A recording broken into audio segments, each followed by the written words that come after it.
Hello everyone. Today we're going to talk about data structures. Let's begin with indexed collections. Arrays. Let's see what is an array. This is an example of array. You could see is multiple elements inside a square bracket separated by comma, as you can see. Could have more values like another text, an object which name example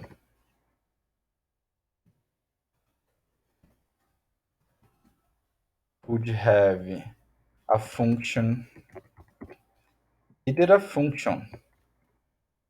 Let's see.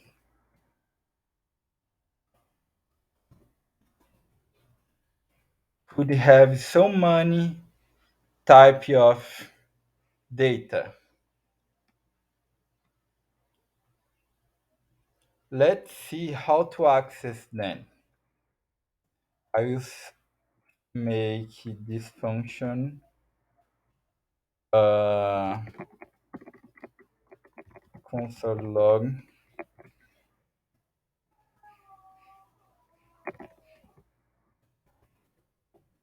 It's me. Let's see how to access these values. Let's declare a variable mm, value equal r is our array declared here r, and for access the values we could do each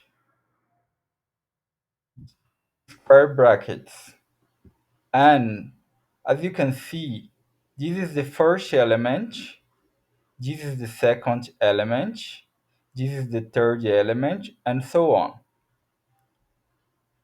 To access the first element, we put here 0.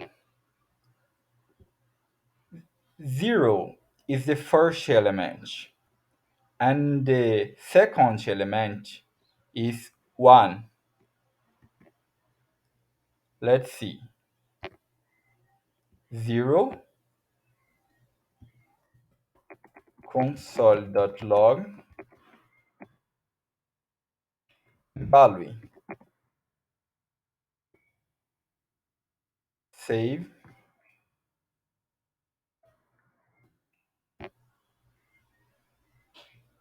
Let's open a terminal.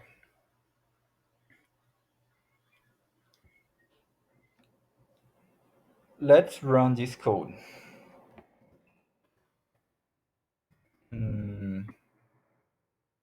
Node arrays is the name of the archive here.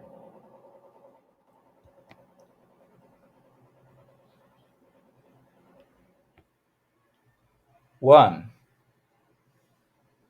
That's because, as you can see, the VS Code has realigned the elements, but it's the same structure. A number and comma and the other value and comma other value. Does not matter if in a line or in a column. As you can see, R0 is value 1 because it's the first element here. How you have been noticed, To access the second element, we put 1, 2, the second element, and so on. The value could be a text, and it will work the same way, text.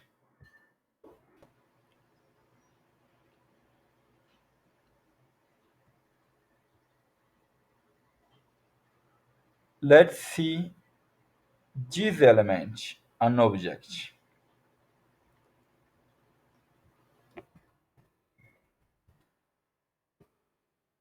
Let's see this element, an object.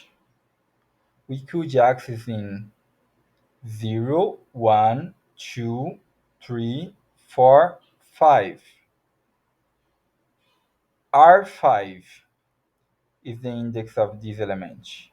And how it's an object, I could access like this, dot name.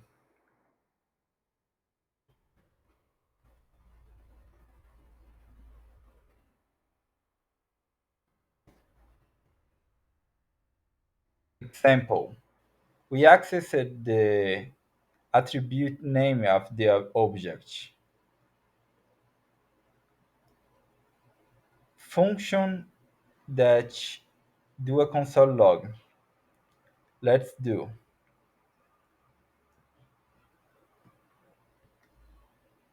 R6.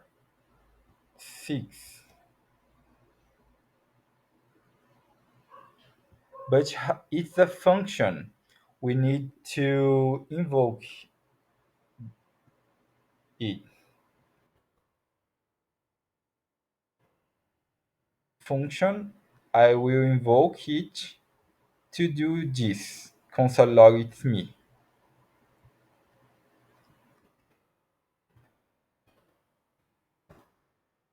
It's me.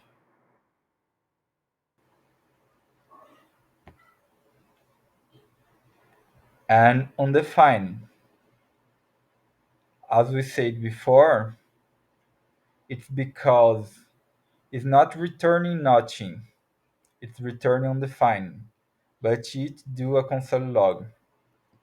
It's me and return on the find.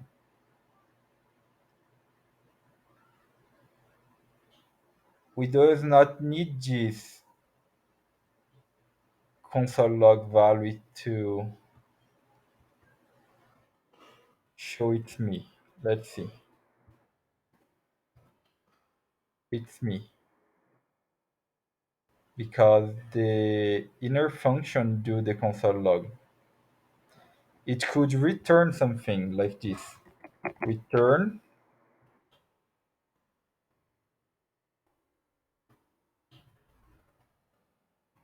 it's me.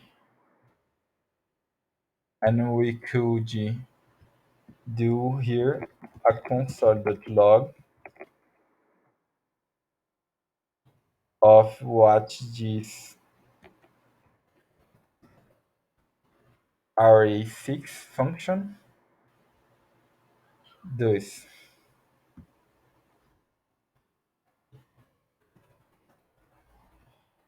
It's me. I'm returning now. It's me and access thing here. This is an array. As you can see, we could hold any type of data, including objects and functions, and either another arrays. This is called nested array. Now the first element will be another array that have three numbers.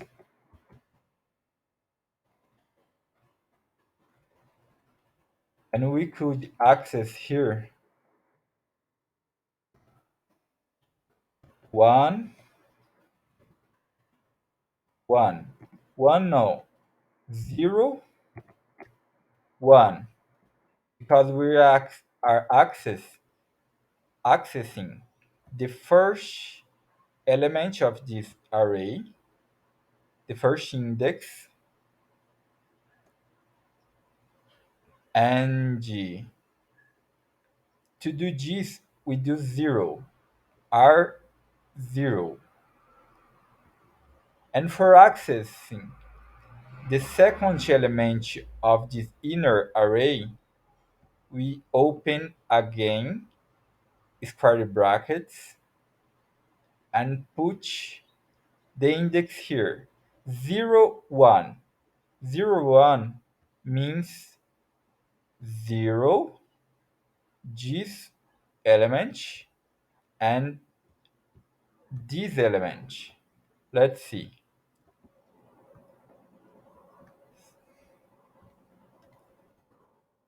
2. I'm accessing this element, and this is infinite. Here, I could put another array and put here the value 1. True is another type. We saw it before. True and undefined is another type. And undefined, we have saw this before.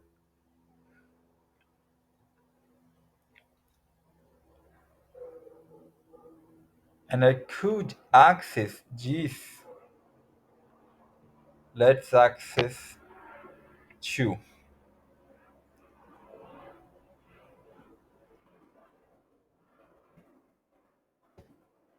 Undefined. The value 0, 1, 2, undefined. It's nested arrays.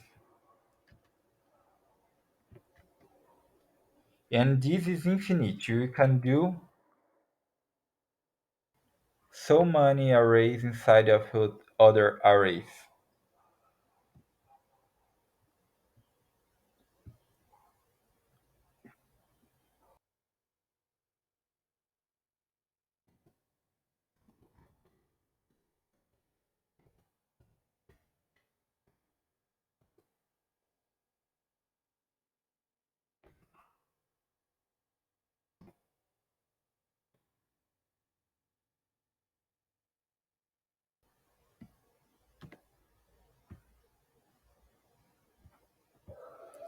We have here an array of numbers 1, 2, 3, 4, 5, 6. And we are calling the function console log in array. Let's see how I can add a number in this array. Which code? Not directly here. I could use a function that every array have. I could access my variable array and put a point. I could access my variable array and I put a point here. I could access the function. You could see the functions of the array. Let's see the function push.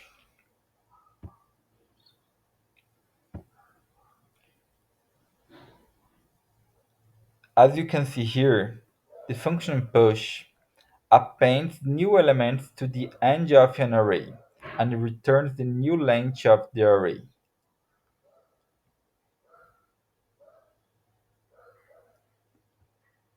So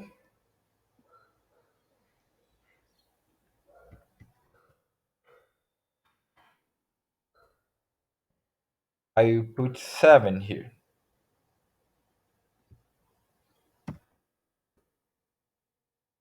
Let's see. As you can see, we have one more element here, the element 7. Because the push puts the element in the end of the array. And for put an element in the beginning of array, we could use unshift. Let's see.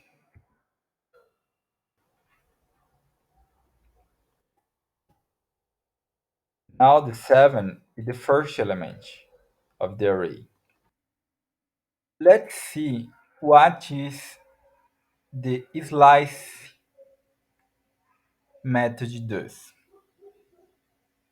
If we type here 0, 2,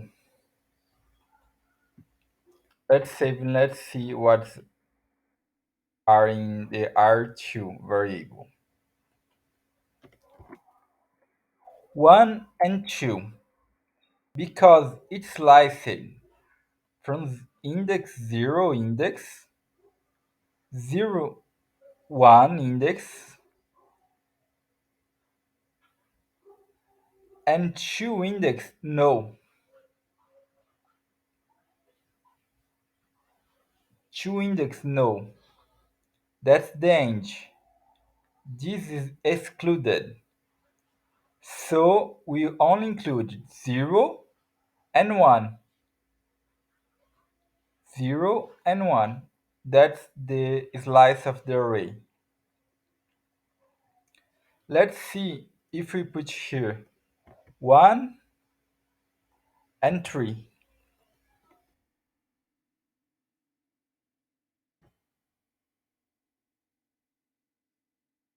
Just included the 0 index, the 1 index,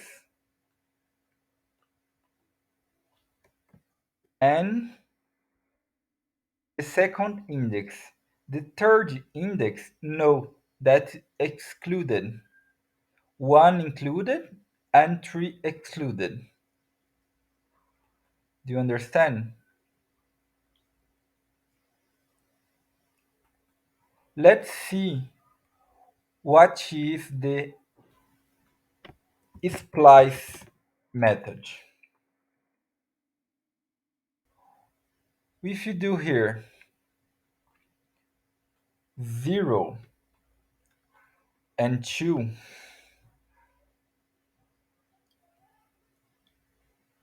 let's see what this do.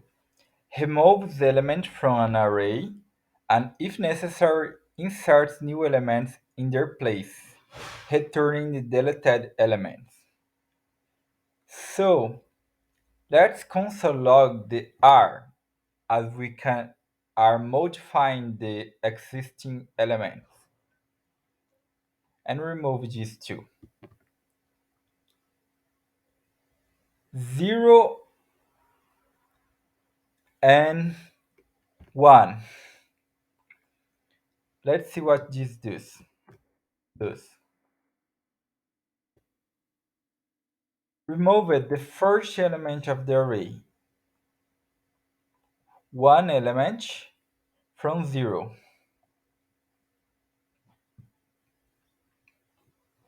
Let's see, we should put here 3.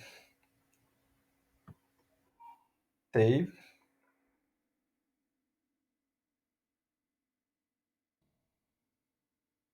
4, 5, and 6. We remove the 3 first elements, and this is the rest elements, 4, 5, and 6. We save this return in a variable. Let's see what it do. Let the return. Let's see what is in the return.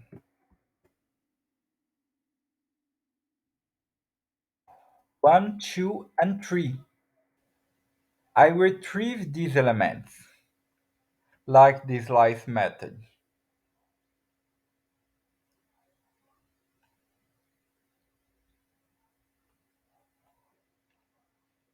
Let's see how to put an element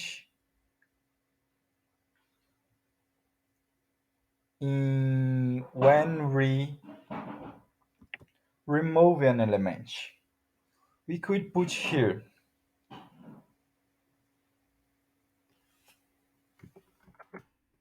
text. Let's see.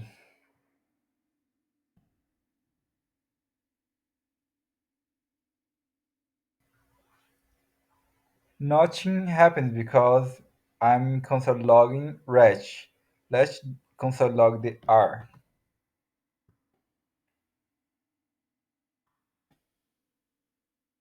Text 4, 5, and 6. We removed the three first elements and put in the place text.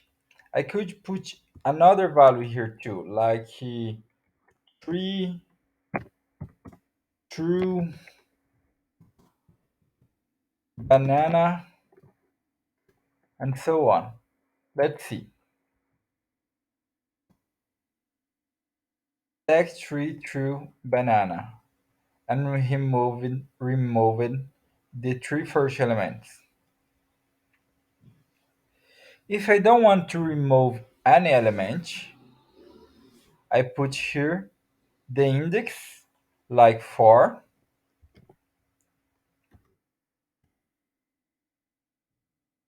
4, and put here 0. I'm saying here that I don't want to remove any element, but I want to put text in the fourth element. Let's see. I forgot to save. Let's see.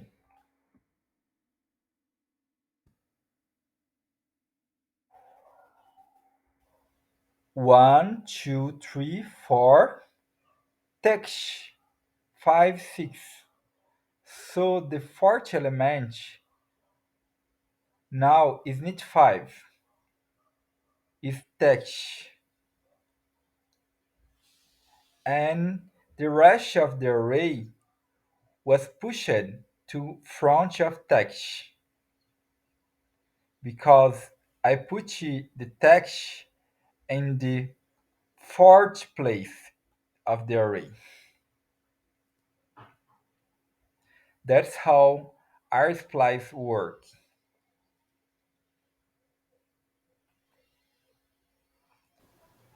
Let's talk about structured data now and JSON.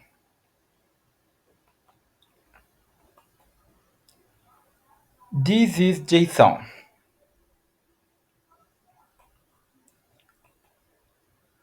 As we can see here, it's like an object. We have the key and values here. The difference of an object and JSON is because in an object,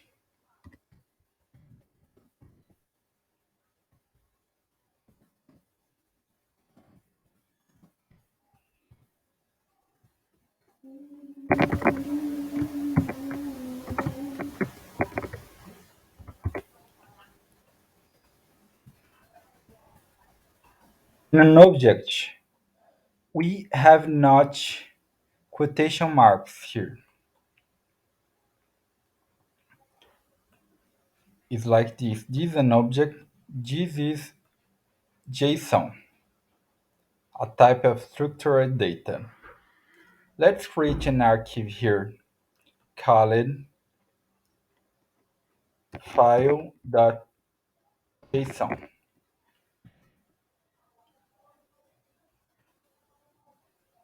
and let's save it here.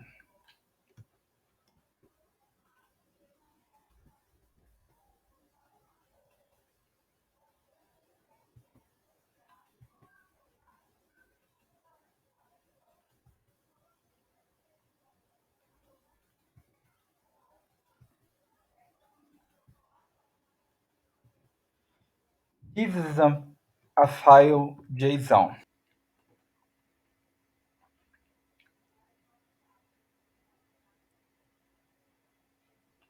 Let's recreate here the JSON file.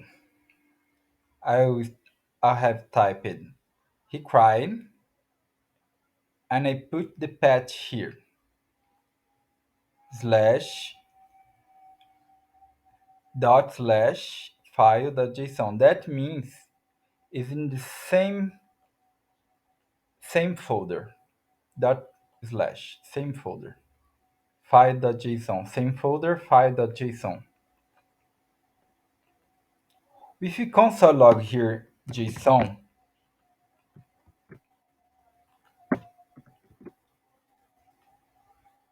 we could see it's automatically converted to an object. It's not more JSON. With this said, we could access here age json.age because here in our object we have the attribute age. Let's see age. For we convert an object to JSON, we could use the method JSON dot stringify, and I will pass here an object. I will pass JSON because this was automatically converted to object. But if we use this function in an object, we convert the object to JSON. Let's see.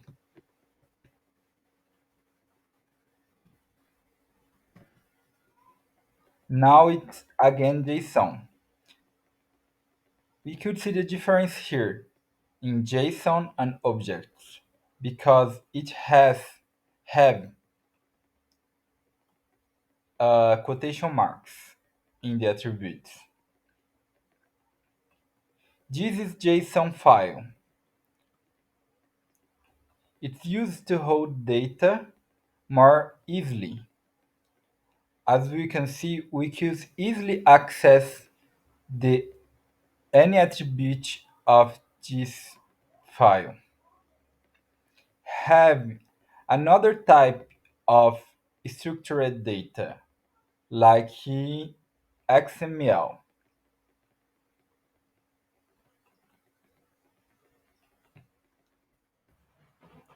One more one more thing we have to talk about JSON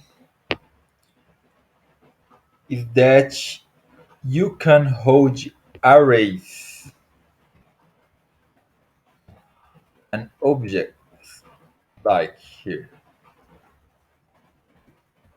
That's perfectly possible, and we could have an array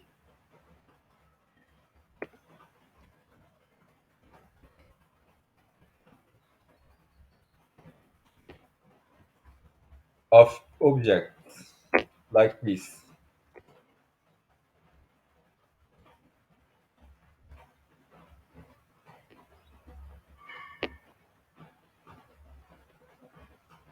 With this, we finished the class. We talk about JSON and arrays. For homework, I will say to you study K and collections. Map, Wikimap, Set, and Wikset. That's your homework. Study it. And with this, we finish this class. Hope you have enjoyed, and see you in the next class.